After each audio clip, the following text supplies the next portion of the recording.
Jim Rowan, how you going? Well, a tad hungover, thanks for asking. It's the 14th of March, 2021. It's a really bright and beautiful day today, actually. And I have recently completed watching the New Japan Cup first round. I kept up with it really quite closely, actually, although I was often watching it in time to get the English version, which was uploaded pretty quickly. But I think my favorite part of this New Japan Cup first round is how well I did with my picks. Because usually I'm terrible at predictions. So the fact that, I don't want to give too much away. I did give my picks. I didn't really call them picks. I just called them, this is who I think the favorite is. But then Kevin Kelly just spent the whole tour talking about how, his picks, everyone's picks. I mean, it was a thing. So I just rolled with favorites. Really, I was saying who I thought had the better chance of winning. So they're basically picks. And in hindsight, it went well. Not perfect, but well. Let's jump in at the 4th. The 4th of March, just 10 days ago, was New Japan's 49th anniversary event in Budokan. And there was a couple of the New Japan Cup first round matches here.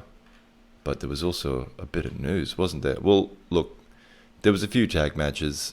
There was Doki, Zack Sabre Jr. and Taichi and Suzuki versus Wado, Kid, Honma and Goto. And Gabe and Kid are clashing like they're bitter enemies. Suzuki is playing around with Honma. Those two are going at it in the first round. Taichi chokes Goto with a cable because they're going at it as well in the first round. Actually, Goto got isolated for a large chunk of that match by Suzuki-gun, which included a Doki Choki. But Wado makes an acrobatic save. Goto uses the chance to hit the GTR on Doki and win the match. And then after that one, Suzuki said he looks forward to causing more pain to Honma. Zack mocks New Japan's birthday. And one of his opponents, Master Wanker. That's not very nice. He says he'll teach Kid for Shibata, and then he'll wait for Shibata to stop eating burgers and show up for a fight. Taichi hopes to meet Zack in the... Hold on a second, I've got to sneeze. Or I can just try and crush my nose like a professional. Okay, I think I'm okay. Zack's calling out Shibata. Taichi wants to meet Zack in the final because they're on opposite sides of the bracket. And he calls Despy his little bro. He hopes to challenge Despy after the New Japan Cup. And then, because he's referring, of course, to Desperado fighting Ibushi on the main event of this show for the double championship. So Taichi wants Despy to win. He wants to face Despy, and then he wants to win that match and split the titles again so he can be triple champion. I suppose with the world championship included in that. So it'll be the Intercontinental, the heavyweight, and the world title holder. Triple champion. Pretty cool. Not going to happen. Honma says he was treated like trash in 2006 by Suzuki, and he's willing to see who breaks first when they clash. And Wado's looking forward to the next Best of Super Juniors. That's his next goal. Goto doesn't have a right to an opinion, is what he says, on the unification, but he's just focused on the New Japan Cup. He'll have an opinion after winning it. Fair play. White, Owens, Ishimori, Kenta and Evil versus Hanare, Taguchi, Finlay, Juice, and Tanahashi. Juice is back, and he's got an afro. Tanahashi's still holding the Never title over his shoulder. He nearly gets that shoulder pulled off with one of those abdominal stretches where they link, all the partners link up. So it was a 5-man abdominal stretch. So that would have been painful. And then it's kind of a flash finish. Taguchi tags in and takes an everything is evil straight away. And then that's the finish. Bullet Club troll Hanare, who's livid, while Tanahashi just walks out casually.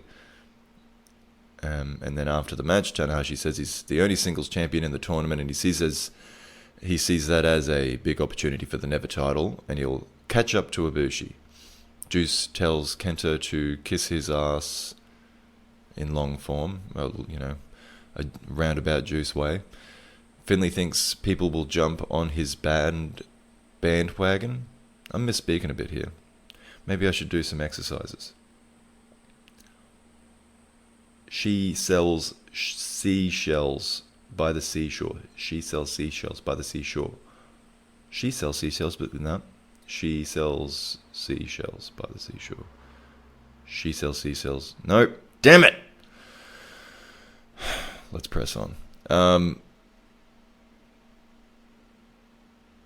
Finley thinks people will jump on his bandwagon. Get the hell out of here, Finley.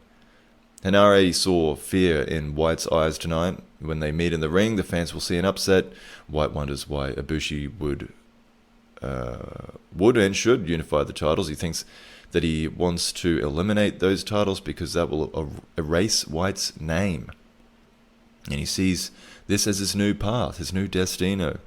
He's going to win the new Japan Cup and split the titles, and they will be his titles forever.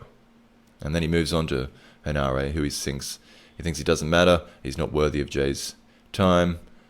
He compares him to the banner behind him as an item of unimportance. He's ashamed that they're from the same country.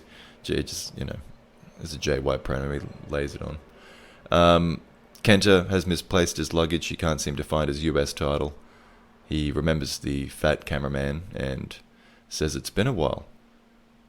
He says his run with the briefcase was a waste of time because he lost the championship match, and he mocks Okada for misspeaking at some point, and he continues to do that throughout the tour. When colouring his hair, he says to himself, more than Okada, less than Wato. It's kind of a silvery purple, I think, from memory. I don't know. Okay. Next match was Bushi, Sanada, Shingo versus Sho, Ishii, Okada. Ishii and Sanada, actually, it's some good stuff in this match. It's kind of promising. Shingo and Okada is a no-brainer, but Okada's lower back's heavily taped up. That's an issue for him. And Shingo points this out after the match and kind of signals that he will snap Okada like a twig. And then the finishes Sho over Bushi with a shock arrow. Sanada and Ishii stare each other down for a while, but are quickly they throw a few at each other as well, actually, but they're quickly separated. And then afterwards, Shingo says he obviously considers Okada a challenge, but he likes that he gets to face him in the first round when he's fresh, when they're both fresh. Okada noticed Shingo was fired up, but he says no one's ever at 100%, referring to himself. He won't give up, Okada this is. He won't give up and he'll reach the final. And he doesn't consider himself in the title scene right now, but says Ibushi is a fake god and the World Heavyweight title sounds lame. Ishii says it has been a while, but Sanada must want another brainbuster. Always very to the point, Ishii, when he does a promo. Sho heard his music in Budokan, which was great, but he's upset that Despy is the one in the main event, and he thinks that the other juniors feel the same. He thinks being double junior champion is more interesting than the World Heavyweight title. Everyone's shitting on this thing. There's almost no one in the company that thinks this is a good idea except Ibushi, in kayfabe at least. Anyway, this is what we'll be up to. Sho's actually hoping Despy wins for the good of the junior division, which is saying something given how much of a brown noser to Ibushi he is. But anyway, those were the undercard matches. Were they worth going through? I don't know. I watched it, so you have to suffer through it as well. Nah, they weren't bad. I'm just joking around. Anyway, this is exciting. In a special announcement, there will be 2 upcoming stadium shows. This was announced on this event. On May 15th, Wrestle Grand Slam is in Yokohama Stadium.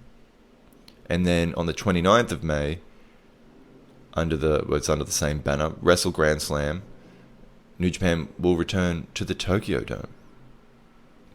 So I think 2005 was the last time that they had a non-January 4th Tokyo Dome show. If I can just pretend to ignore this bloody plane going over while I'm trying to talk. Do you understand what I'm trying to do down here? Would you keep it down, please? Okay. So that's exciting. Couple of big shows. I don't know what they're going to do with that, though. I mean, I don't want to go into a whole thing about it, but they can't even put that many people in Korakuen Hall.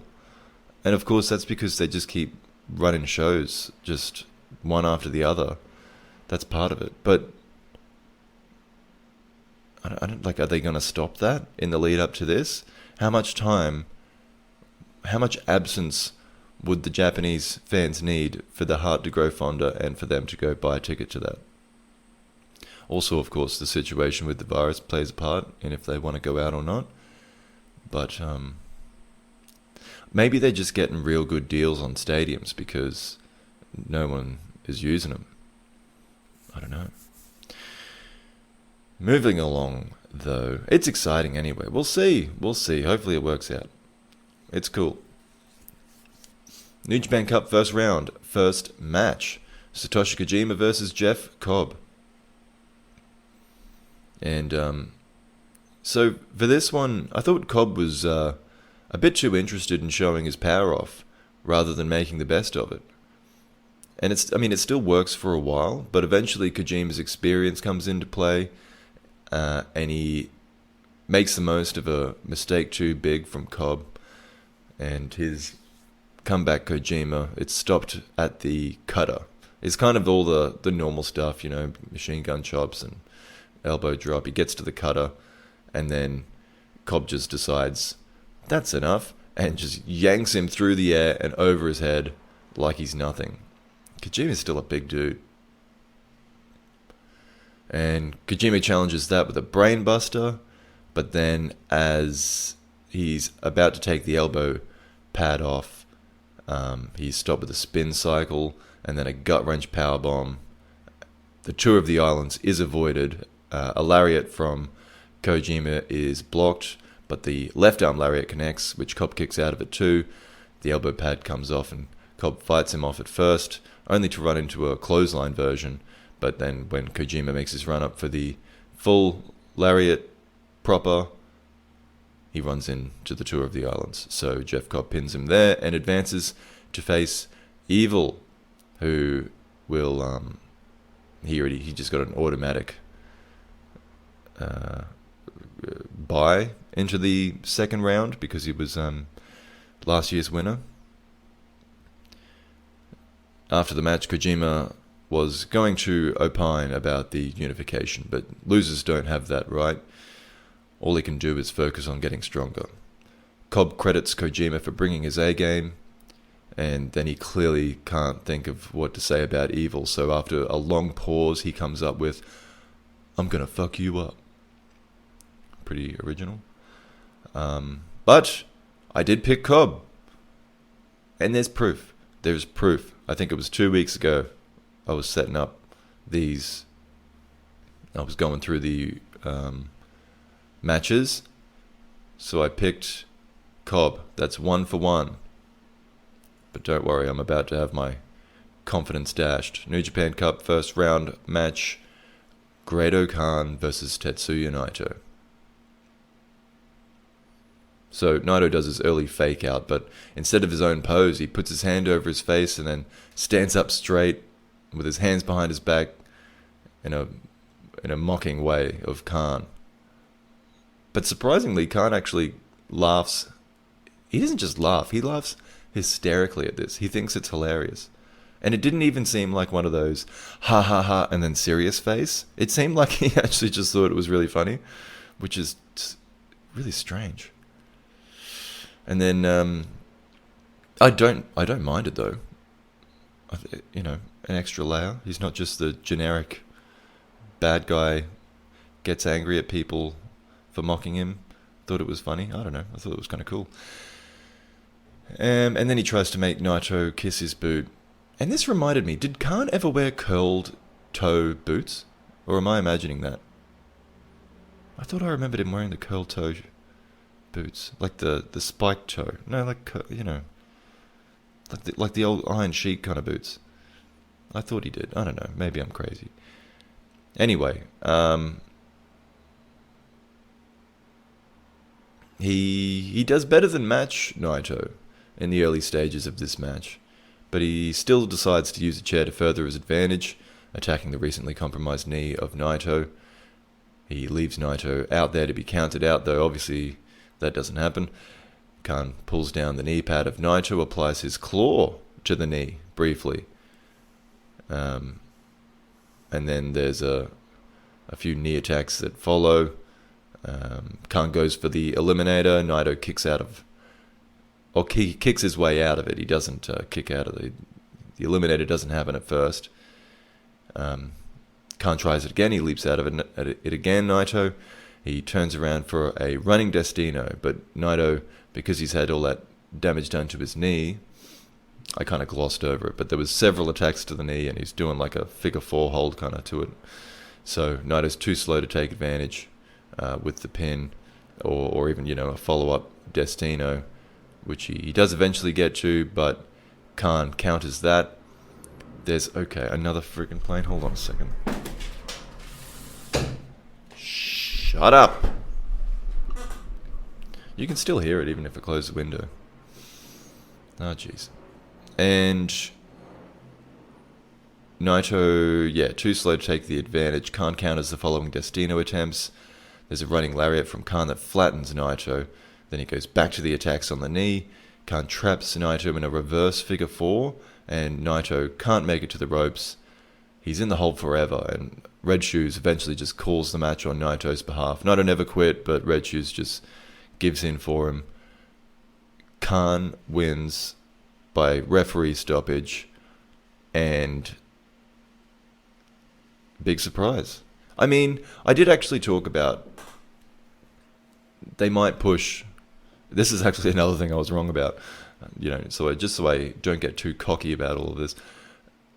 I said, you know, they're probably unlikely to do a bunch of upsets. They would just pick like one person. And, you know, I was kind of expecting at least one of my picks to be wrong. Because it's a good opportunity to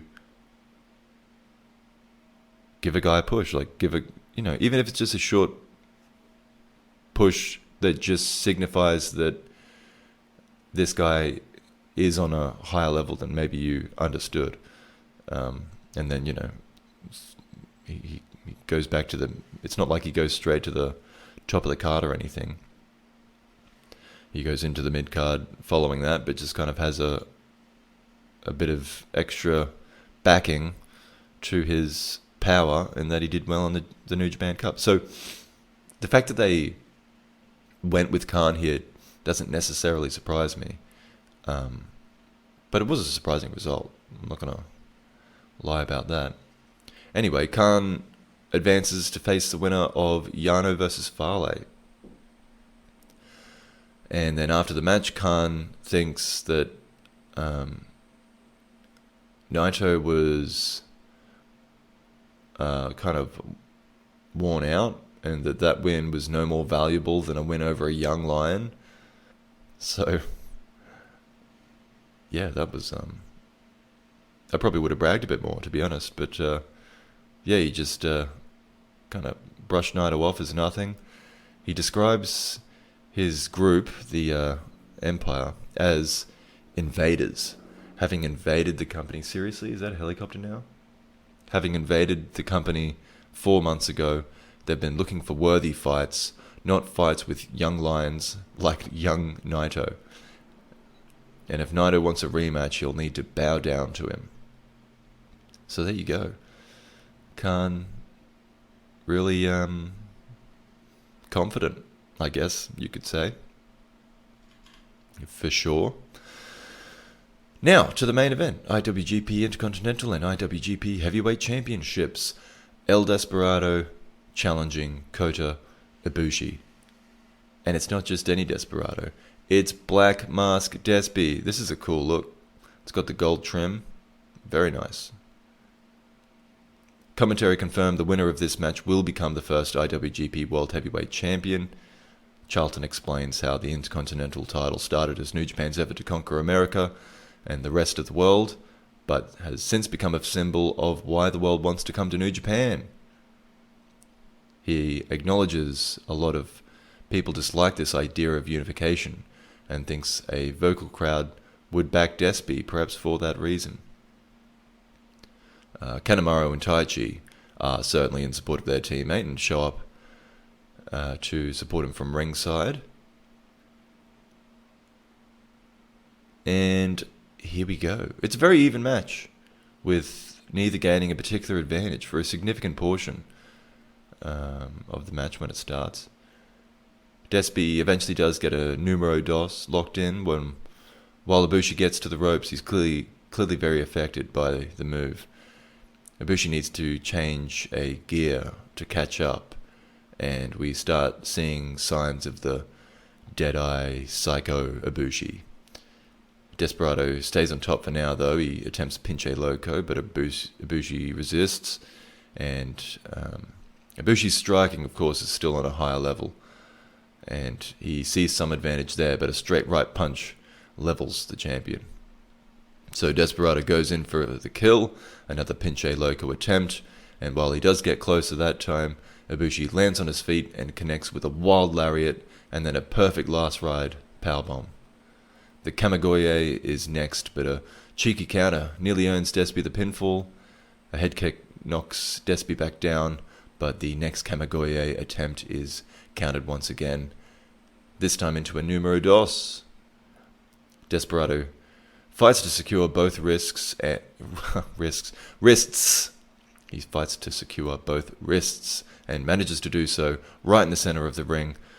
Ibushi manages to power through and turn it into a pin, and then connects with an untamed Kamigoye, which Desperado kicks out of. So Ibushi lifts him up one more time, secures it properly, lands the final blow to retain the top spot in the company. And yes, Ibushi wins the match, if I did not make that clear. He congratulates the winner on a great fight, and the crowd applaud. He's handled the two titles that we know very well. And I'm like Taichi. Taichi's just staring at Ibushi on his way out. That's what I was doing. I was just staring at him like, are we going to see the new title belt? But we don't. So after the match, Ibushi said this wasn't about proving heavyweights are better than juniors. There are many great junior heavyweights. He wants to challenge anyone and will take the titles to the highest global stage. He won't betray you. He won't quit. He won't lose. And then backstage, this is pretty funny. Despi tells people arguing about the unification to shut up. He says those people were all complaining about the IC title when it was introduced. He says Ibushi is an awesome champion, but he's not giving up yet. Taichi's there to comfort him. Taichi tells him she should be proud. He describes him as a triple champion as he lays the belts over Despi's shoulders, the junior heavyweight title and the junior heavyweight tag team titles. So, pretty cool to see Taichi being a kind big brother, because he's usually a dick to everyone, really. Except Zack. But, I don't know, that's actually, because, yeah, he's got that dynamic with Zack as well. It's kind of cool to see that brotherhood within Suzuki-gun. Anyway, when Ibushi comes backstage, he says these 2 title matches in 4 days was tough, but it was tough for Despi too. He wishes he could have fought longer. He wants to face more junior heavyweights. There are many great wrestlers that haven't had their chance, he says in reference to that. He apologizes for saying Despy sucked before, because he has become a great wrestler. He still believes in the unification. He talks a while about that. He thinks when he is crowned IWGP World Heavyweight Champion, he is essentially being crowned the next heavyweight champion and the next Intercontinental Champion. So he's carrying on those legacies, which I think is a good way, well, a way to describe it that might make a few people feel better. But, yeah, we'll have to wait longer to see this title belt. That's alright. Let's move along. I just want to pace myself here. So what have we got? 1 show, 2 show, 3 show, 4 show, 5 show. 5 shows. And I'm already 25 minutes in. Okay. Well then. The abridged version, perhaps? Oh, I've gone too far. Go back down. By the way, so I'm 1 out of 2 on my picks so far. Picked Cobb, didn't pick Khan.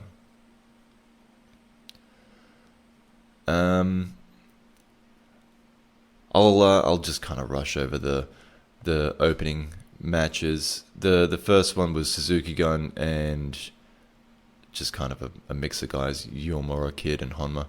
It was a gotcha-style pile driver from Suzuki on Uemura that wins the match.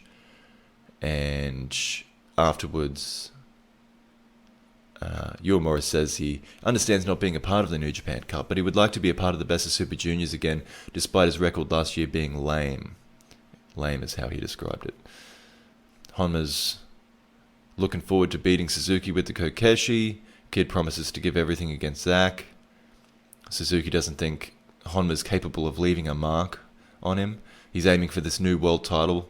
He's aiming to win the tournament. Zack talks about Shibata again. He's calling Gabe Kidd. He's calling him Peter Gabriel, the original lead singer of Genesis. And yeah, he just kind of rambles, to be honest. And then Doki runs in and says he still wants Jado, but he admits that him asking for it is getting boring. Not wrong. Ishimori, Yujiro, Bullet Club versus another bunch of guys. Tiger Mask, Finley, Yoshi, Tanahashi. Tiger's doing pretty well in this match, actually, until the Bullet Club antics lead to Togo choking him, and then there's a Scorpion Deathlock from Evil that he has to tap out to.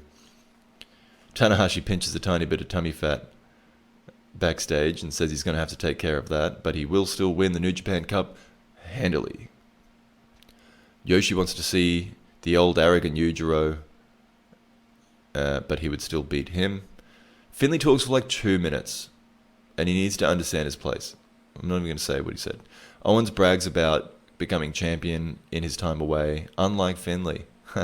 Take that, Finley. Yujiro tells Yoshi no one will be there to save him when they go one-on-one. Ishimori was hoping the juniors would get a chance in the New Japan Cup, but he's let down by that. But he's looking forward to the Grand Slam shows that were announced yesterday. Evil thinks he'll win the New Japan Cup, and he'll win the world title, and he'll replace IWGP in that title with something else, and will take over New Japan by any means necessary. And then the final undercard match, the Empire guys versus Wato, Tenzan, Kojima. What the hell was that? Tenzan's doing his Mongolian chops again, just unashamedly. He's just doing them again. The stip's over. No one punished him, so he's not going to stop doing them. Whatever. You know what, though? Everything in this match Wato did looked great. Can you hear that? Rattling? Hold on a second. I'm going to pause this. I was doing so well. This was all in one take. But I got something rattling at the back here. Alright. I needed to blow my nose anyway, so it was worth it. let's continue. What were we up to? Wato looking good. And then, but then Wato loses.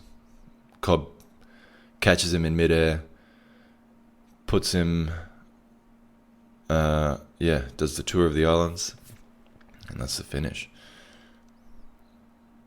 And then Ospreay and Khan leave after celebrating the win, and Cobb just kind of hangs behind for seemingly no reason, and then Evil and Togo run in and attack Cobb with the garrote until his teammates run back and they make their escape.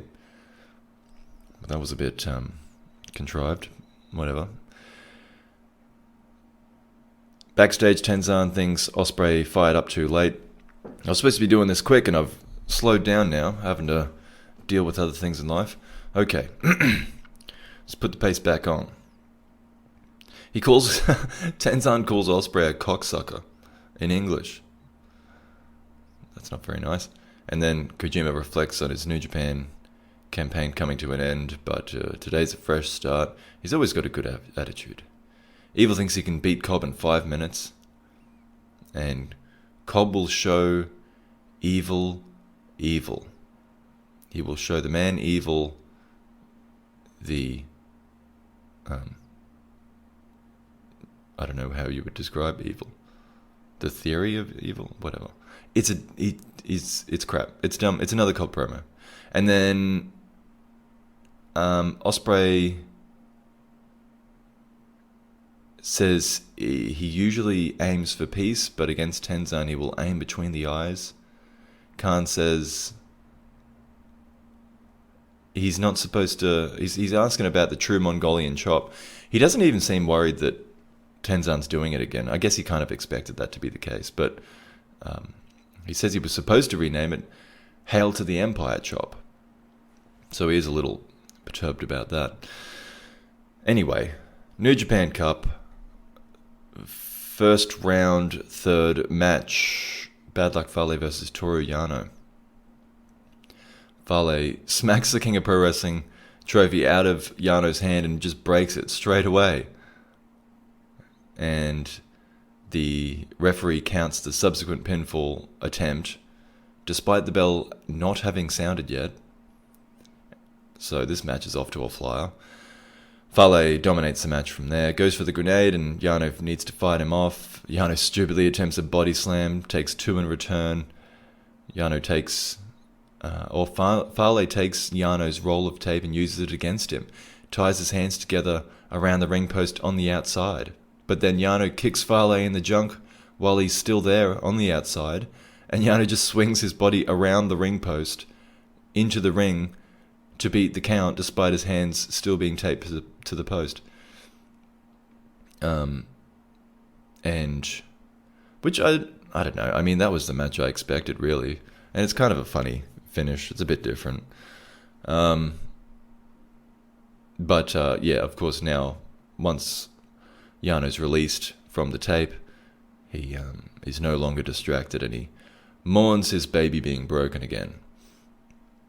And that's what he says after the match. How could you do this to an infant? He's just crying with the broken trophy in his hands. So Toru Yano advances to face Great Khan in the second round. And I picked that one, I believe. Yes, I did. 2 out of 3. Next one is Hiroki Goto versus Taichi. Taichi applauds Goto's clean break, but his is anything but. And he continues this tactical style of cheating, basically, in the opening stages of the match while Goto attempts to fight with honor. And along we get. Taichi reverses the GTR into a choke slam. That was pretty cool. It was like a... I don't think they called it a choke slam. It's like Akira Taue. They always talk about Kawada being his mentor, but of course Taue was Kawada's main tag partner in those glory days of the All Japan 90s. So, yeah. Does a Taue choke slam, and then there's a last ride powerbomb as well that follows that. That earns Taichi a 2 count. And then Goto fights out of the Black Mephisto attempt. Hits a Shouten Kai. Bit bit of a rare one. He pulls that one back out. And doesn't have it in him to follow it up, though. So they both kind of get up slowly, trade reversals and some fighting spirit spots. Just Shoman Taichi has so much more to offer than the way he began this match. Because this part of it's really good, but it ends with the GTW smashes Taichi in the face, and then a GTR follows that, keeps him down. Goto advances to face the winner of Okada and Shingo. And after this one, Goto says, "Oh, that was the main event, by the way. I'm not used to these events being so short." Or I'm starting to get used to it, I guess. But anyway, Goto says he will win the cup, he will win that unified belt, and nothing else needs to be said. That's what he says in the ring. And then backstage, Taichi says we can go ahead and laugh at him, mock him, call him pathetic, and he leaves. Goto survived. This is Goto talking now. He survived. He wants Okada next, who was the last man he faced for the heavyweight title. So I believe that one... Oh no, it's not on the next show. Oh yes, it is. It's on the next show. So this card was from the 6th. So these are all back-to-back shows. The 4th, the 5th. This is the 6th in Ota City General Gymnasium. I've been there. The first one was Bullet Club versus the kind of nobody young guys. This is where White and Ishimori had an impressive pose down. I saw that making the rounds. Picture of that. And White just, continues to wind up Hinare. Ishimori and Uemura have a fun exchange. They seem to have a bit of a... Ishimori's real keen on Uemura. I don't know if... Yeah, he does. He talks about him after this match. Uemura actually even hits his double overhook suplex, but Ishimori kicks out of it, and he hits a bloody cross, and he wins the match. But it's impressive that he even hit it, because, he struggles to hit that against other young lions, so hitting it on a former junior heavyweight champion, not bad. After the match, Finlay says he and Chase go way back, but he guarantees that he's better. Hinare has been told his whole life that he doesn't matter, but this is his chance to break out. He wants to know what it feels like to accomplish what Jay has. Uemura has, he says he's got plenty of new opponents to come, and that he would like a singles match with Ishimori. White accidentally calls Hinare Aaron, and he admits that he's known him a long time. He refers to the sponsor banner as Hinare again. He wants to split the title so his name isn't wiped from the records. Owens is the greatest Texas heavyweight champion of all time by his estimation. And finally, Ishimori addresses Uemura's call to be in the best of Super Juniors. He's been watching Uemura's progress as his senpai, and he has no intention of giving up his spot. Next one was Empire versus Bushi Tsunato and Naito.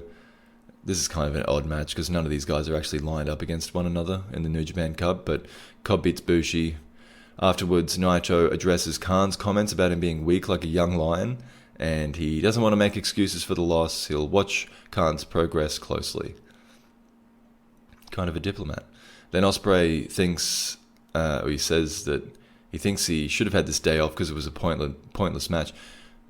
For once, I agree with him.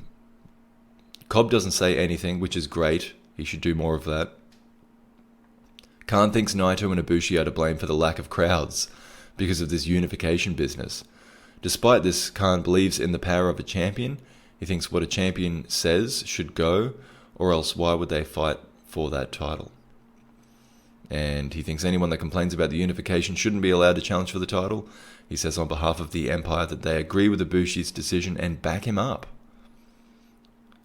So they're the only ones. I think Khan's the only one that's come out in support of Ibushi, to be honest. There's been a few guys that have been on the fence about it and not really said anything too negative, but no one's backed him. So Khan or Ibushi has a friend in Great-O-Khan. What an odd pairing that is. New Japan Cup, Honma versus Suzuki. They start with chops. Kokeshi misses twice. Suzuki starts torturing Honma with several different holds. Honma has to climb his way back up to Suzuki to throw some strikes, but the first one he cops back wobbles him badly, and the second one knocks him down. There's a PK that follows that, but Honma absorbs the PK. The second and... then he absorbs the second one, and then the third one he catches, hits kind of a lame DDT, and now a standing Kokeshi. Some of the transitions in this match are a little laboured, to be charitable, but as far as like a Honma match, it's pretty good. Like, it's hard hitting, and there's like an obvious underdog story to it. And Honma's easy to like, I think. Anyway, I've always liked Honma. Anyway, Honma counters a pile driver. Suzuki comes back with strikes, but Honma answers first with a stiff palm strike and then with a leaping Kokeshi. They tussle on the top turnbuckle. Honma wins out with another headbutt. He lands a diving Kokeshi from the middle rope to a standing Suzuki. Then he attempts the SDF, but he can't even seem to grasp Suzuki's boot. They strike back and forth again. Suzuki gets the better of it before securing the sleeper hold. The referee checks him, but Suzuki checks Honma. But Suzuki just goes for the pile driver, and Honma was obviously awake because he resists that. He doesn't want to quit. Nearly pulls off a sneaky pin, but Suzuki slaps him back down, lands the pile driver for the victory. And poor Honma, he's so disappointed, but the crowd applaud him. So Suzuki advances to face the winner of the next match. Oh, and it's heartbreaking backstage as well. Honma's just sobbing. He's so harsh on himself. Suzuki had fun though. He was kind of jubilant. But that's not why he's here. He's not here to have fun. His intention is to win the world. His intention is to win the cup and then the world title. So he's focused. Is Murder Grandpa. Next match was Juice Robinson versus Kenta, and Juice's new outfit is ridiculous even for him. He's dressed as a sparkly pineapple disco jester. And, well, it suits him. I mean, you can't say it doesn't suit him. It isn't long before Kenta resorts to weaponry in this match, clanging Juice in the head with the ring bell while the referee is distracted, since he hasn't got a briefcase to use anymore. Further attacks are targeted at the orbital bone that Kenta broke with that briefcase that he long held, and Kenta tries to slam Juice's head into the timekeeper's table, but Juice defends it, only to be thrown on top of it instead. At least it's a Japanese table, so it doesn't break. Then Kenta he climbs up the turnbuckle, and Juice meets him there, is about to throw him off when Kenta digs his fingers into Juice's facial orifices. Excuse me. Kenta leaps up from the apron instead. Juice catches him, and a Death Valley drive is landed on the mat outside the ring. Back in the ring, powerbomb from Juice that Kenta kicks out of. Kenta comes back with his drop kicks in the corner, but misses a double foot stomp, eats a leg lariat. Game over is attempted, but is countered into Juice Box, which is Juice's gutbuster. There's a Pulp Friction. No, that's counted. GTS. No, that's counted. Pulp Friction. No. GTS. Nearly. Drop down pin. Juice gets 2. They throw strikes. Juice misses with the left, connects with the right hand. Then Pulp Friction is counted into game over, and Juice is forced to tap. So Kenta faces Minoru Suzuki in the second round. Did I pick that one? Oh, by the way, I got the Goto and Taichi one wrong. I picked Taichi in that one. Where's this one? Oh, Juice and Kenta. There it is. Yeah, I did pick Kenta. And I picked Suzuki. So, pulling it back. Okay.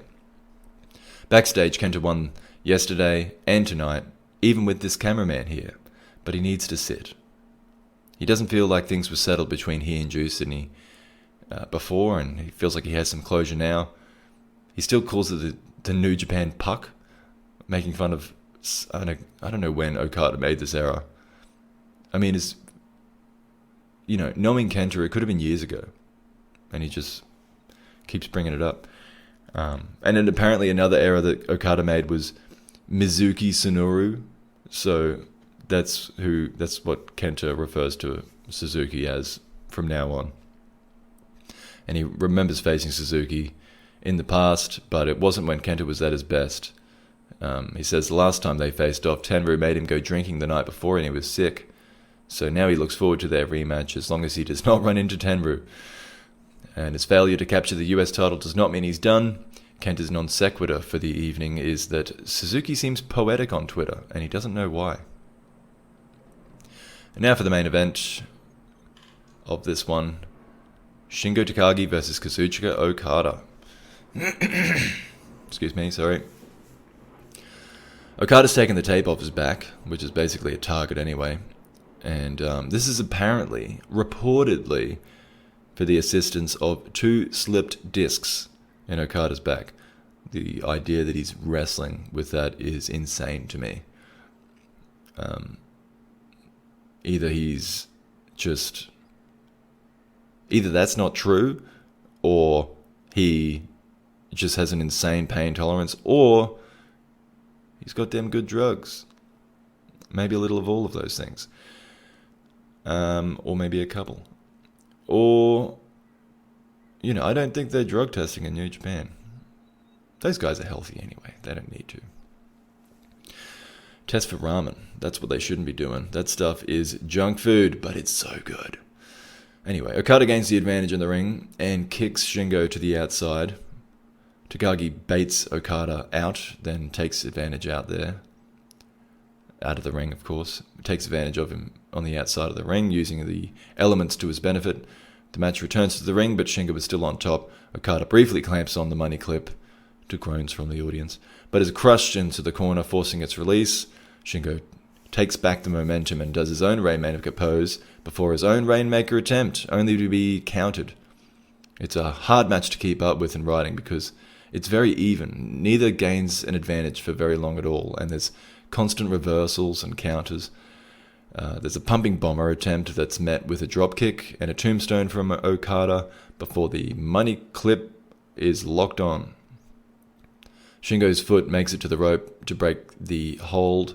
A superplex from Shingo reverses the momentum again. There's a Rainmaker attempt that's counted into a Made in Japan. That earns a 2 count for Shingo. And then Last of the Dragon is fought off by Okada.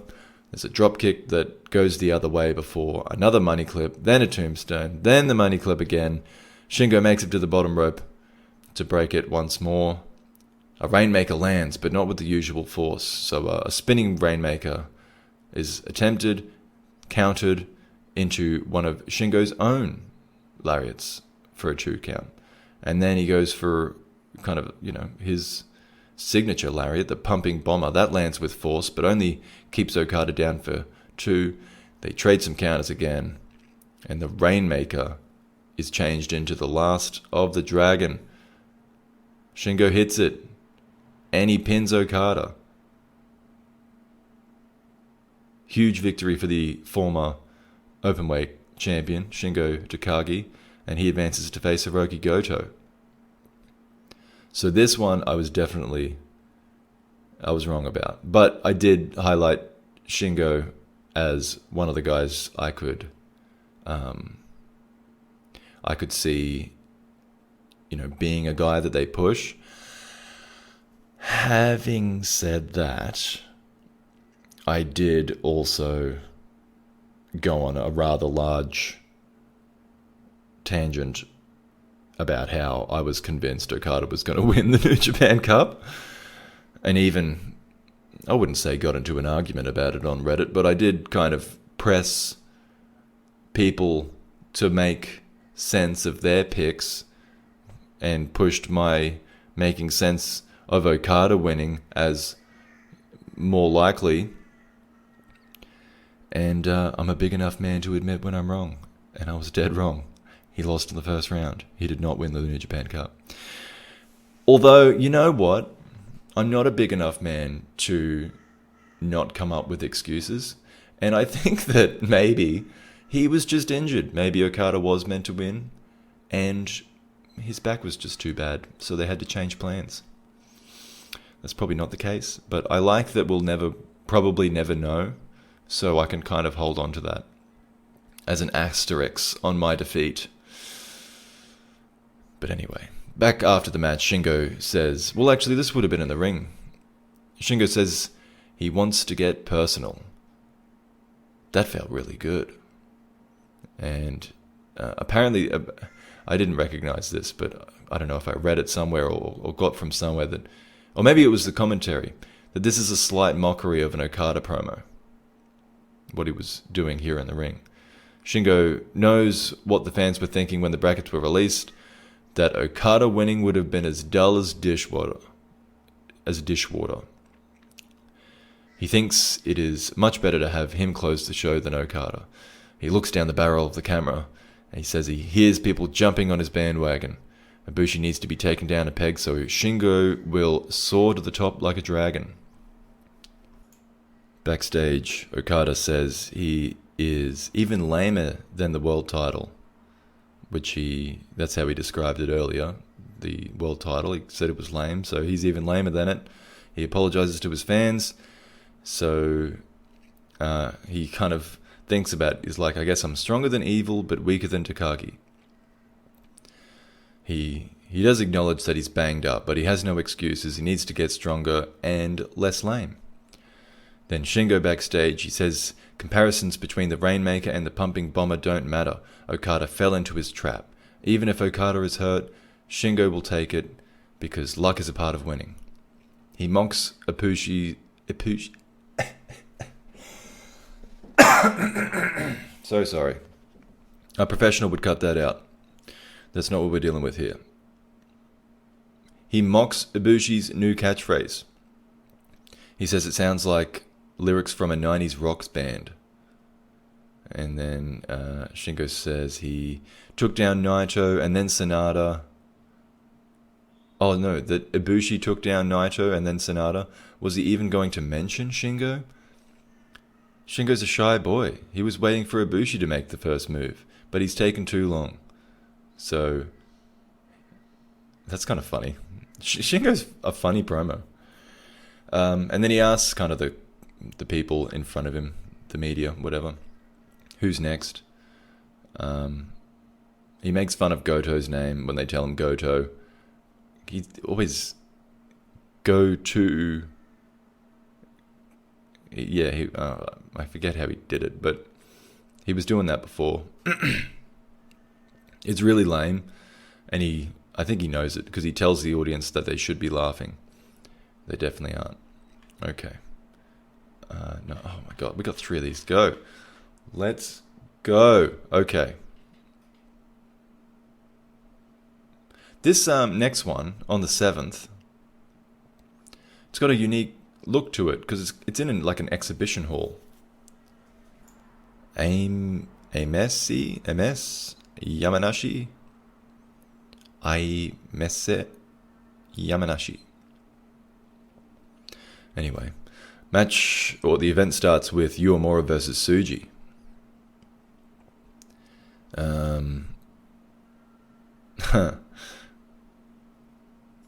Tsuji has a big grin on his face for Uemura when his arm is raised. So he goes into his first New Japan Cup match. Well, it's not his first appearance in the New Japan Cup, but he goes into the first round with the confidence of a singles win. And he even cuts a little promo in the ring to the camera, does Tsuji. So backstage, Uemura is upset that he let Tsuji roll him up, but he is heavier, so maybe he can do it to Nagata as well. But Uemura feels he needs to get stronger. Tsuji was tweeting about CMLL, about their partnership yesterday, and he wants to add to that. He wants to be the liaison between the companies. He looks at the results so far and he says if he wins against Nagata, then that means he's outperformed Naito and Okada. And then he asked Uemura to come with him to Mexico, because he's really set on going to Mexico. I'll run through these undercard matches quickly. So, Empire versus... Oh, it's just Khan and Cobb versus Honma and Kojima. Honma really wants to start, but Kojima pulls him away. And this one... Honma goes 0 for 1 for Kokeshi's early on. But he hits it later against Cobb, which is a small victory. Not quite as big a victory as Cobb gets when he hits the Tour of the Islands on Honma and wins the match. Honma didn't sleep well after the losing to Suzuki, he says, because he was so upset. Kojima makes a passionate speech about these young'uns, teaching him a thing or two. Cobb doesn't have a cool promo, is what he says. I don't have a cool promo. So, what's new? He just says, TikTok evil. And then Khan repeats that only the strongest can hold the titles. It displays who's on top. What a champion says goes. Having said that, he feels Ibushi is lower than the titles. So that friendship's over. But Ibushi's next for Khan after having taken out Naito. We have Bullet Club and... I'll just say the names. Jay White, Kenta, Togo, Evil versus Taguchi, Henare, Juice, and Tanahashi. And White is just trying to wind up Henare as much as he can.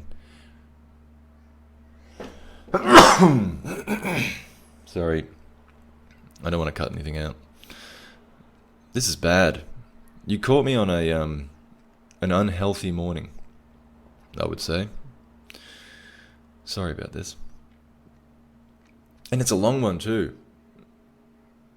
It's a long one to be unhealthy for. Okay. We can do this. Tanahashi gets the win on this one. Sling Blade, High Fly Flow on Togo. And then Henare goes crazy after the match. He bashes White into the barricade several times before the Young Lions hold him back. But, Jay White's asking for that. And then after the match, he's complaining about it. He's like, why is that allowed? He says, Henare's not on the same level as he is. Juice describes his loss against Kenta. He says he tapped like a bitch. His orbital has healed, but it's still sore. Henare is convinced he has what it takes to beat White. Taguchi looks forward to the Best of Super Juniors, hope it returns to the normal time of year. And Tanahashi has been watching the matches and now recalls how brutal the New Japan Cup can be. He's the first winner, I believe, in 2005. Ibushi, Naito, Sanada, Shingo versus Sho, Ishii, Goto, and Okada. I guess what I'll say about this one is just, if Okada needs a rest, just let him rest. Just let him go home. If anyone deserves special treatment, it's him. Just, I don't know, well, you've got someone else that can come take Okada's place for these nothing tag matches. Anyway, Shingo gets the win in this one over Sho with the Last of the Dragon. And then he squares off with Goto. And then, of course, Ishii and Sanada square off because they're going at it as well. In the promo after this one, Okada's elimination should have demotivated Goto, but he doesn't think Okada was in good shape anyway, and he would have preferred to face him at his best. The second round is close to Goto's hometown, so he wants to get it done in the first round. Naito forgot to keep his shirt on today. He says Shingo's match made he and the rest of LIJ jealous. He thinks it'll make Sanada more fired up for his match. He says he doesn't he says he doesn't even really like Shingo, but he says it with a smile. He says, but he is a good addition to the team. He doesn't really like him, but he's a good addition to the team. Shingo thinks that Goto is trying to play it cool about his win over Okada. He saw Goto blaming the loss on the back injury and wonders if Goto has his own excuse ready for when Shingo beats him as well. If Goto shows up half-assed, Shingo will beat him in seconds. That was a good promo from Shingo. And it was a funny promo from Naito for not even really liking Shingo. How could you not like Shingo? Actually, I could see him being kind of a bit much to be around all the time.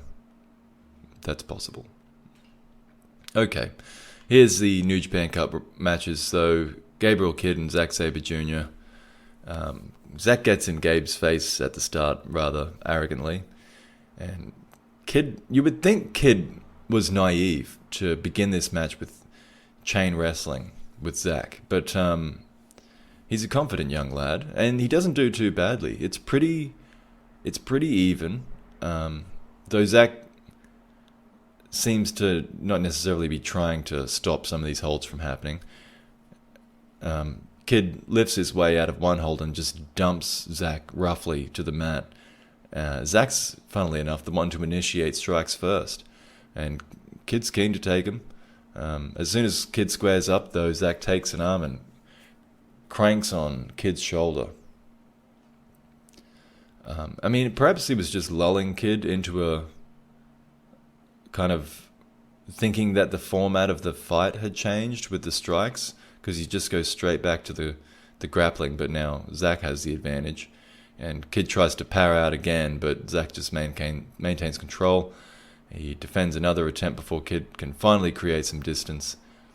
A lariat and a suplex is a nice combination for Kidd, but not enough. He attempts the double leg crab, transitions into a single leg to actually secure it, but Zack makes it to the ropes. Strikes come Zack's way, but he just invites more, responding as soon as they find themselves in a... before responding, and they find themselves in a fighting spirit spot, with Zack being the first to drop. And so Kidd moves in for the kill. He's just unrelenting with his forearms, but a cracking slap knocks Kidd to his knees. He goes for another suplex, but is taken down and put into an armbar by Zack, saved only by a scramble to the ropes. Kidd kicks out of a PK at about the 15-minute mark we are now. He takes another, but when Zack tries to rebound, he cops a drop kick. There's a guillotine from Zack that's turned into a vertical suplex for a 2 count. There's a bridging German. There's the butterfly that Kidd goes for, but that's reversed. He nearly gets it again, but that's counted into the Cobra twist. Kidd powers out of that, but it's pulled into a triangle, and Zack flexes while he has Kidd trapped in the triangle in homage to Nate Diaz. And that's the finish. Piece of piss, Zack says, but I'm not sure how honest that really is. The fans applaud Kidd's effort, and this was a good match. I mean, it was a certain style, you know, that kind of British wrestling style, and it was good. It was I like this better than a bunch of Sonata matches, to be honest. So Zack will face the winner of Tenzan versus Ospreay. After the match, Kidd is holding his arm, he's shaking his head.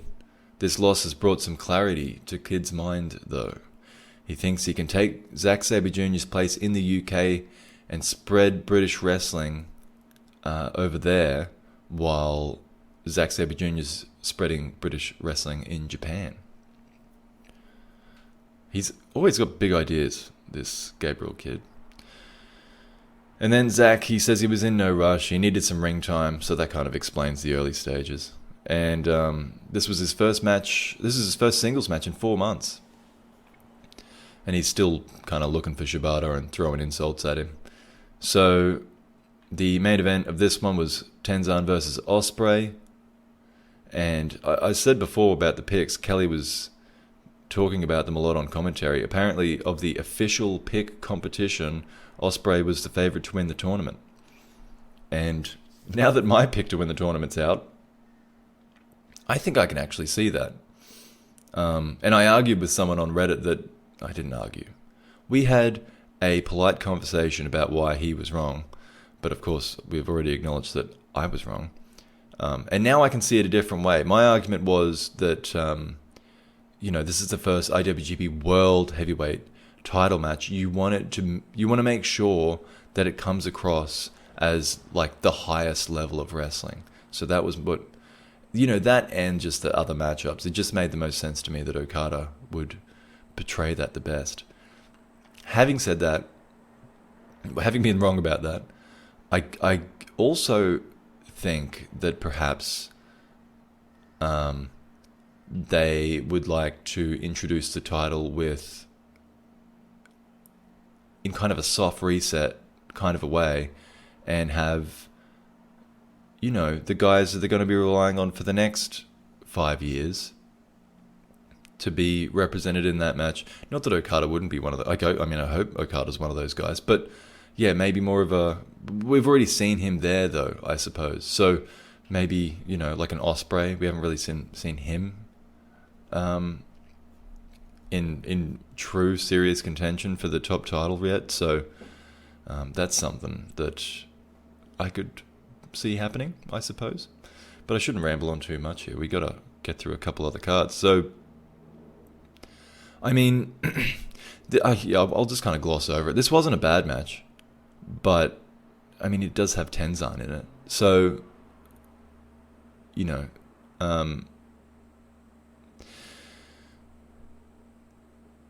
it's got a... I'm just going to go to the finish. Look, there was... it wasn't bad. It wasn't a bad match, but I don't know how much of it. It's kind of all the things you expect to happen. Tenzan hits a pretty lame TTD. Ospreay kicks out of that, but it wasn't a good one, so he can get away with that. He has the Anaconda Vice locked on for a fair bit. Ospreay tries to get out of it, but he's put back down with the Anaconda Buster. Ospreay catches Tenzan before he can attempt a moonsault, thankfully. And then he powerbombs him off the turnbuckle. Tenzan kicks out of an Oz Cutter, and then counters a Stormbreaker with more Mongolian chops. He tries the TTD again, but Ospreay impressively lifts Tenzan over his shoulders for a sit-out slam of some kind, and then he removes the elbow pad, he hits what he calls the Chelsea Grin, and then he hits the Stormbreaker. So it wasn't the, what's the other one? Hidden Blade. It was a different one. Chelsea Grin. Yeah, it was a pretty back and forth match. Like, it wasn't like Ospreay just dominated the whole thing. Anyway, Will Ospreay advances to face Zack Sabre Jr. Afterwards, Ospreay compliments Tenzan, says he still has some fire left, but he calls himself the favourite to win the cup. He's on another level. And then backstage, he just says he'll keep yapping on until someone shuts him up. And Tenzan says that he laments that his first round matches in the New Japan Cup always seem to go like this. He isn't sure of Ospreay's age, but at nearly 50, Tenzan is happy and proud of his efforts. Okay, on the 9th, in the Zip Arena, Okayama. Excuse me, sorry. Evil, Fale, Yujiro versus Yano, Yoshi, Uemura. Evil makes Uemura tap to the Scorpion Deathlock. Uemura says he needs to get stronger. Yoshi remembers the last time he faced Yujiro one-on-one, and he thinks things have changed since then, and he wants to capture a singles title. Yujiro thinks that Yoshi has not changed, and that he hasn't changed either. He's as cocky as ever, he still stands above Yoshi. And then, show me the power of the United Empire, says Evil. One goes down tomorrow. Then, speaking of which, Empire versus Kid, Honma, and Kojima. Kid gets taken out by the tour of the island by Cobb. Kid's in rough shape after the match. Honma says it could happen to any of us, and tomorrow he will beat Khan. Who's he talking about? None of them are facing Khan. Anyway, alright. Kojima concurs. He says he'll make mincemeat out of Khan. Oh, I guess they're just talking about a tag match. They're probably facing him again tomorrow in the tag match. Ospreay was jealous to read in a Japanese magazine that Gabe Kidd is a sex symbol, and says the Empire guys should have been named in that article. Cobb has... he asks if, have you guys got New Japan World? He saw that Evil said he would beat him in 5 minutes, and Cobb didn't like that. And he says that he'll beat Evil in 5 minutes. No, you are. Good comeback, Cobb. And then Khan is still talking about Ibushi and the titles. He looks forward to his demise. Next match, White, Gato, Owens, Kenta versus Finley, Juice, Henare, and Tanahashi. There was a funny moment at the start with this one, actually. Juice had to push Hanare out of his way to do the pose in the right place. And they really go after Tanahashi in this match. And Hanare might have felt like he was being looked over because he steamrolls White when he gets the chance. And then Gedo gets in just to take the fall. Hanare wins with a Death Valley driver. White wonders after the match. White wonders why Hanare, like many before him, seemed to think beating Gedo equates to beating him. He says Gedo wouldn't mind me saying he's past his prime, while White is swimming, covered and smothered in his prime. Juice asks New Japan fans to watch Impact on Saturday to support him and Finlay as they challenge for the tag titles, the Impact tag titles. Hanare again thinks he saw fear in Jay's eyes. He says it's been a long time between single matches, but tomorrow will be his day. He's made promises back home that he won't be coming back empty-handed, and he will do anything that it takes. He is prepared to die to win. So, pretty heavy promo from Hanare. And Tanahashi understands how to read the emotions of the fans without them being able to display it audibly. So, and he reminds us that he won the first ever New Japan Cup, so you can count on him. And then the other undercard match, Bushi Naito and Shingo versus Sho, Goto and Okada. Bushi has an upside down mask, if anyone's interested in that. Shingo and Goto, that stuff's good. Okada's still there for some reason. Goto beats Bushi with the GTR. Shingo has beaten Goto twice, and Goto doesn't seem bothered by that. He must have a poor memory. Okada says it's hard to watch the others move ahead of him, but he is just happy to show his wrestling to the fans. Sho feels lucky to be on the tour, but wonders why he didn't have a spot himself. If he had won the cup, he would have gone after the junior title. Goto says not to mess with him. He is fully focused on the match with Shingo. So we had Yota Tsuji versus Yuji Nagata.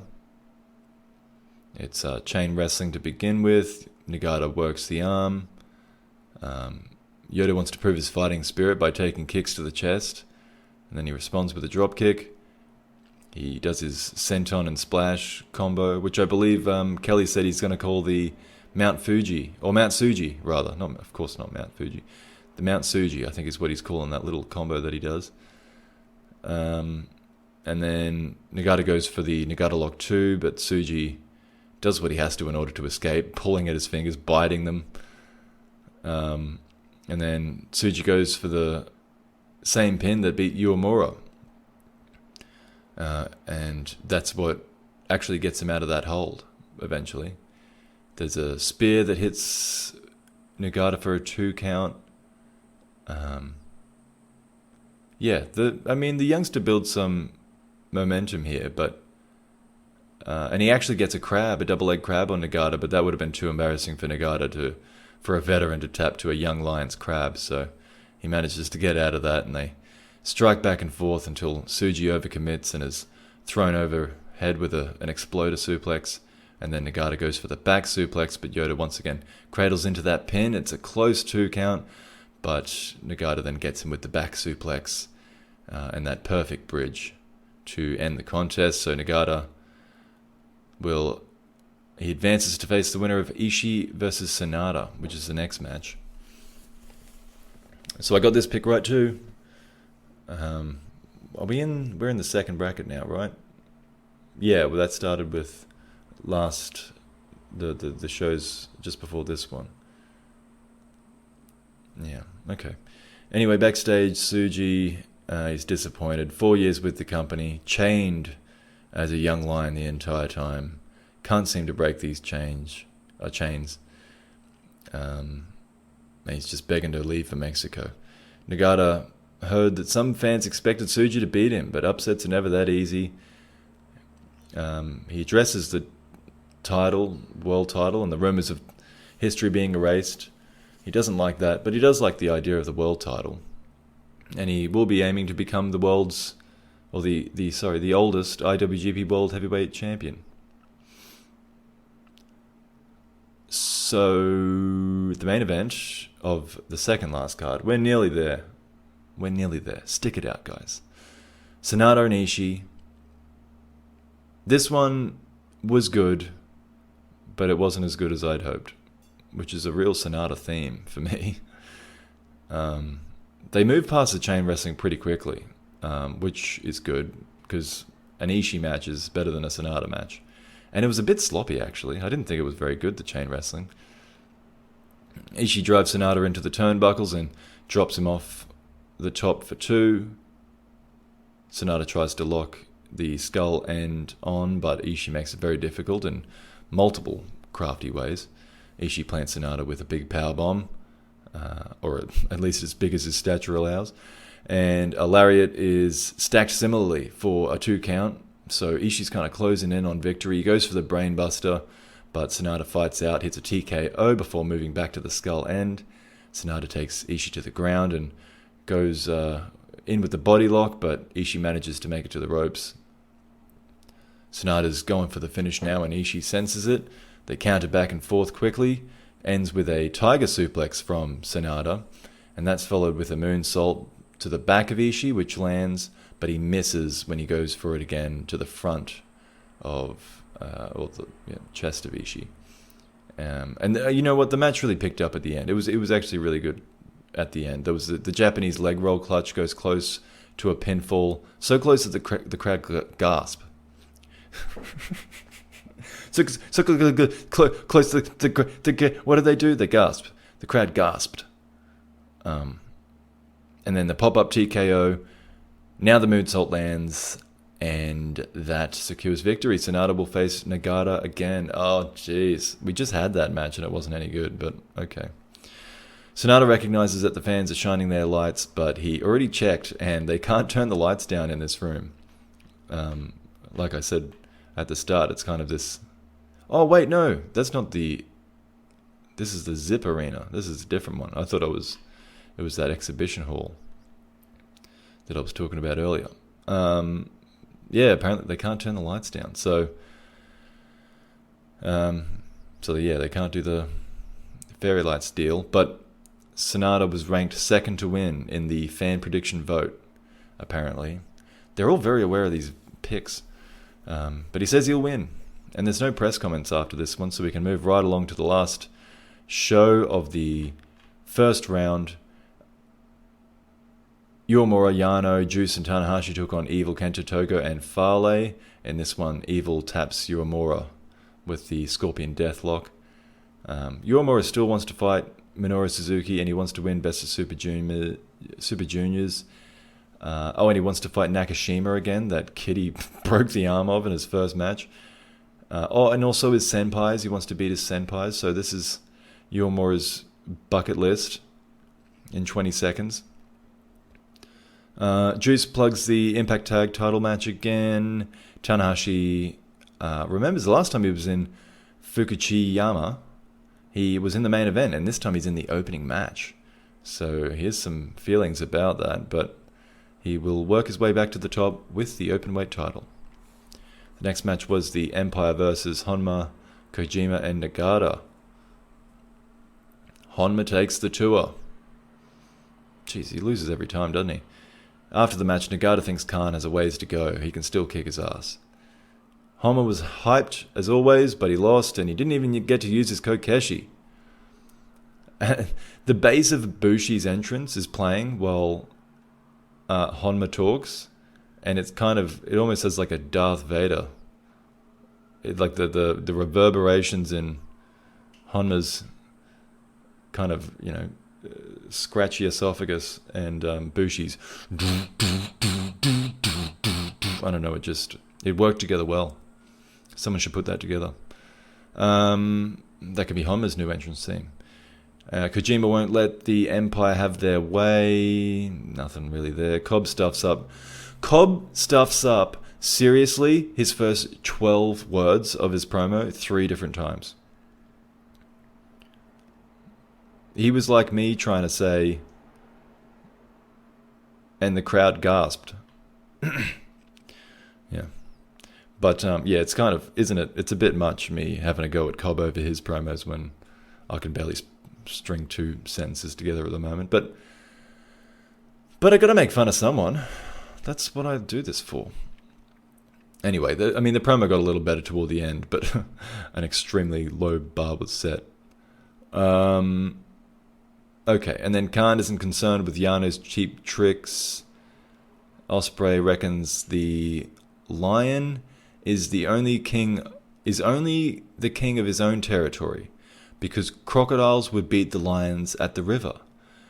But then he talks about old lions being older than young lions, and he's a young lion, and the old guys are the old lions, and then so the crocodile thing just became completely irrelevant. Okay, look, I don't get paid to do this. If any of you are under a different impression, please do not be. This is for the love of it. These guys get paid. These guys get paid to do these terrible promos. I feel like they get paid enough to maybe sit in their room or backstage for just a couple of minutes and have a think about something good to say after the match. I don't think that's too much to ask.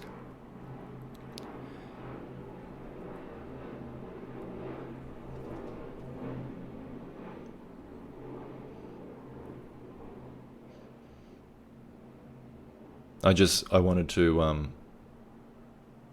to see how far up that plane noise got on my I don't know what you call this, the sound graph. And whenever I listen to this back later at some point, I will understand without my voice over the top how much those planes make a difference. Running out of time here, and I'm taking time out to listen to plane sounds. Okay. Bushi, Sanada, Naito, and Shingo versus Sho, Ishii, Okada, and Goto. Bushi pins Sho in this one, which so he takes the win back, because I think Sho's already beaten him once earlier on. And then Goto says he doesn't look back, which is presumably in response to Shingo's words last night that he's got no memory. Oh my goodness, we're nearly there. Sho was fired up to get a win tonight, but he realizes that he has a lot of room to improve. Tomorrow, New Japan is in his hometown, so he's looking forward to that. Shingo compliments the Yushigoroshi. He digs it.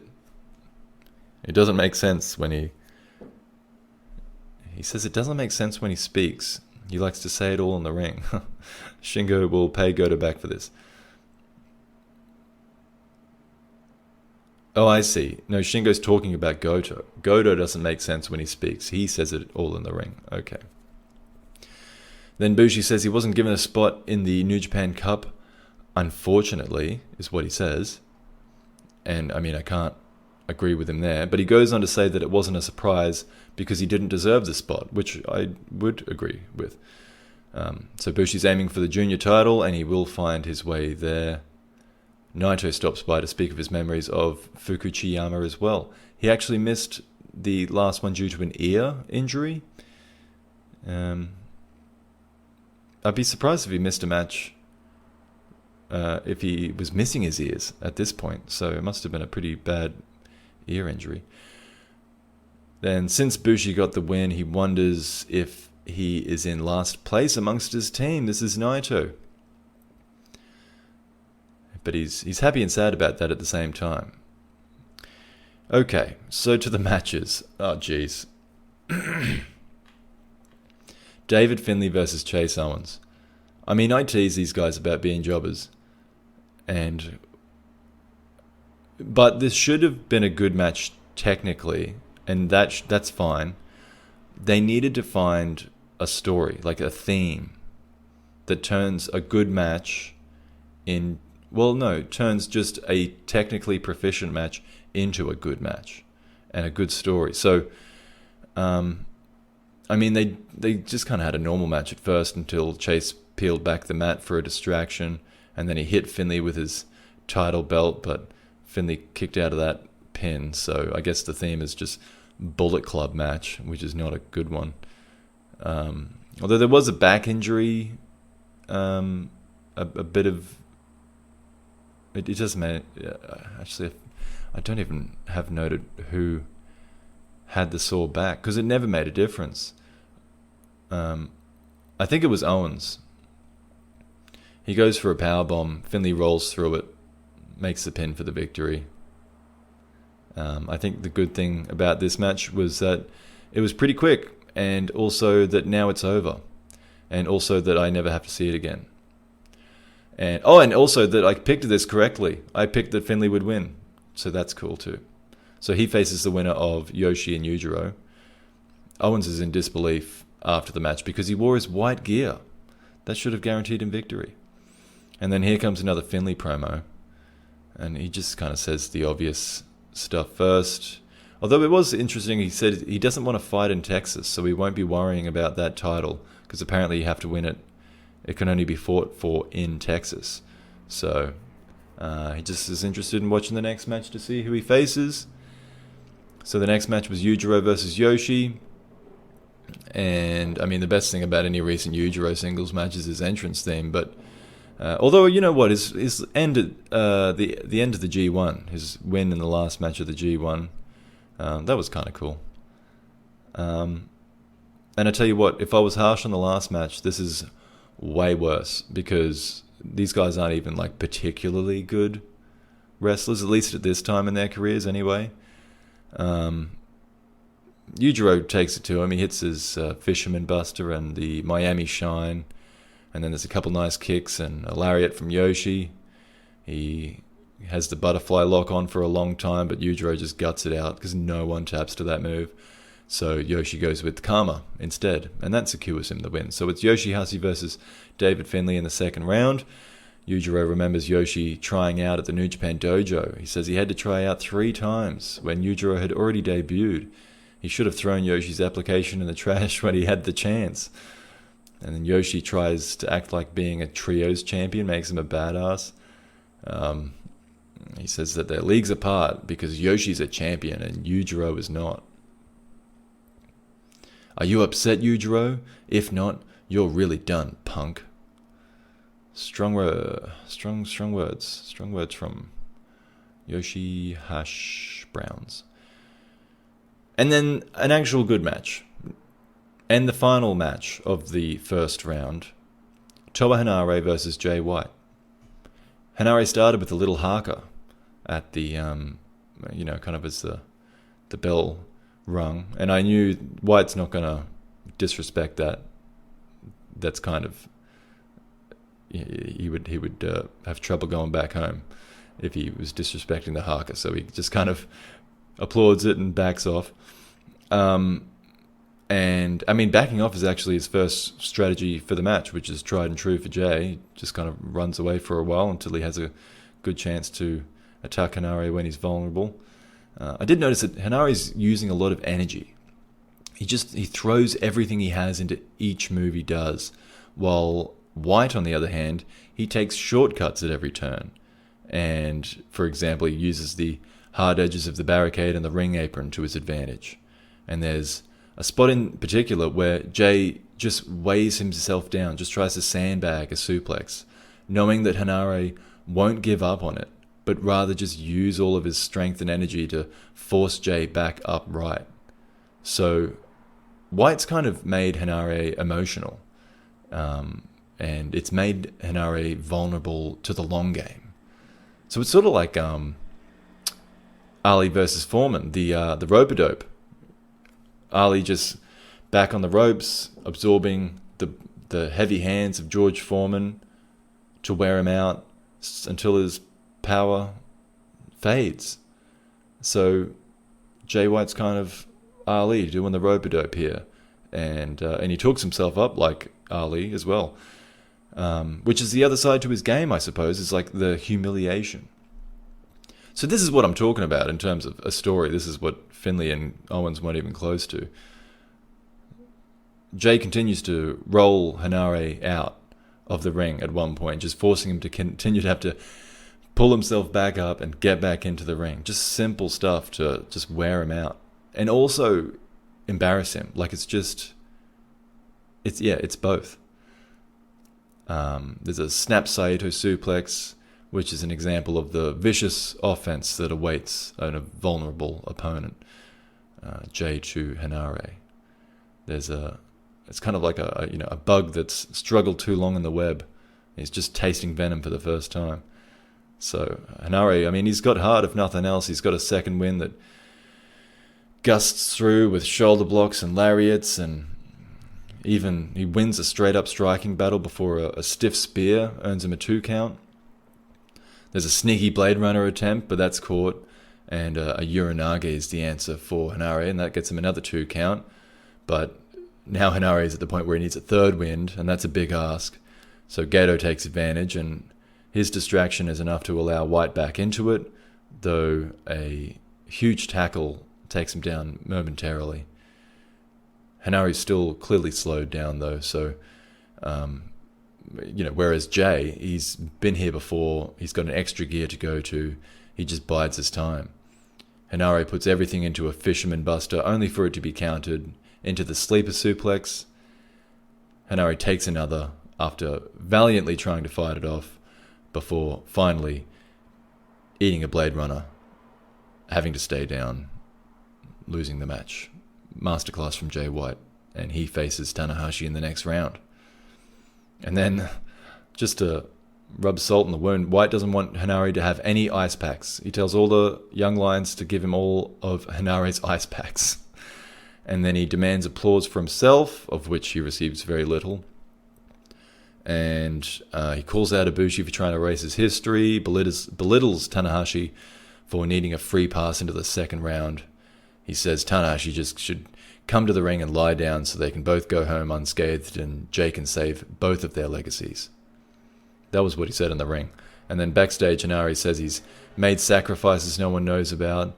He's done more than Jay White. He's passed up other opportunities. He has done everything asked of him in New Japan. He didn't say goodbye to his granddad because he didn't want to leave and lose his spot. He is going back home empty-handed with broken promises. What price must he pay? He knows who he is. He's never lost a fight. He always either wins or learns, but today was just defeat. He really loaded up on the personal details, but still, this was a hell of a promo. White told us that he's in his prime, and he was a little surprised by Hanare. He was a bit better than he thought, but he still doesn't compare to White at his worst. He congratulates Hanare for just being in his presence and what that will bring him. And the beautiful thing about that is that it's true. This elevated Hanare. Jay is a piece of shit, but he's right. And then he tells Tanahashi to ice his knees at home rather than come and fight him and risk their legacies. Jay can get done what Tanahashi no longer can. And again, correct. Correct, Jay, you correct piece of shit. Jay White might be my favorite wrestler at the moment. In the ring, out of the ring, man, he is on fire. Ooh, hour and a half. Okay, this has gone on long enough. But I will not end this without bragging about my picks. So just quickly, Kojima Cobb, I picked Cobb. Naito Khan, I picked Naito. Yano Fale, I picked Yano. Goto Taichi, I picked Taichi. Okada Takagi, I picked Okada. Hama Suzuki, I picked Suzuki. Juice Kenta, I picked Kenta. So on that side of the bracket, I went 4 and 7, I think. 1, 2. Yeah, I got 3 wrong. But on the second half of the bracket, I got every single one right. Ospreay won, Zack Sabre Jr. won, Nagata won, Sonata won, Finlay won, Yoshi won, and Jay White won. So, nailed it in the second bracket. I guess I should probably make picks in the second round, right? Well, I haven't prepared that, so I won't do that now. Okay. Actually, you know what? Before we end up here, I wanted to give a quick shout out. I haven't actually looked at these messages yet, but there was some nice folks on Reddit. And, because someone asked, does anyone cover New Japan content like Real Neat Puro or Show Buckle. And I certainly don't do anything on that level. Show Buckle in particular was, I remember watching his stuff. That was fantastic. And it's really a shame how New Japan, I guess, I don't know if it was New Japan or Bushiroad or whatever, that they went after their content when really, I mean, they were just making new fans for them. But in any case, I don't really like putting this stuff out there, but I thought, look, he's asked for it. I'll throw it out there. If they want to listen to it, they can listen to it. And Feeling Importance 82, I appreciate you. It rhymes. I shouldn't assume anything. Feeling Importance 82 has very kindly offered some advice to my channel, and it was spot on, by the way. Unfortunately, it's all a matter of how much time I've got to put toward these things. But you know what? Look, it's always improving. It's always improving. This all kind of started without a plan, and it's taking form now. And well, it was mentioned, the New Japan copyright rules are a problem, but you could still use a picture in context to your video, might draw some more views. Yeah, that's a good idea. I did do a video once with all the kind of, pictures, but it was a longer video, like this kind of length, so it's pretty time consuming putting that together, particularly when you don't have good software for it. But it's still a very good idea that I will be looking into, because the screen I've got now that you're looking at is there's not much to it, just pixelated king and my disappointed face. It's kind of funny how ugly it is, though. And then shorter edited videos, yeah, that's a good idea too. Again, I just have to edit things down. It's really easy to just sit here and talk, so that's what I'm up to at the moment. But and he subbed, and Scissor de Pleaser also subbed, so shout out to you as well. Thank you very much. Oh, that was the topic creator. Cool. So hopefully this is something you're interested in. And you know what? I'm always open to constructive criticism, or actually criticism at all. It's kind of funny, even if you're just kind of a dick about it. I don't mind. It's not gonna affect me too much. So throw it in the comments. Give me your harshest insults, or say something nice. That's even better. But look, appreciate it. That's very nice of everyone to help out and say nice things. So thank you very much.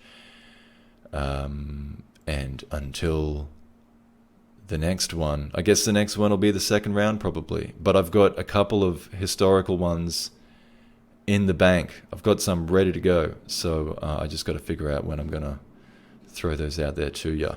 But until then, thank you again. Have a good one.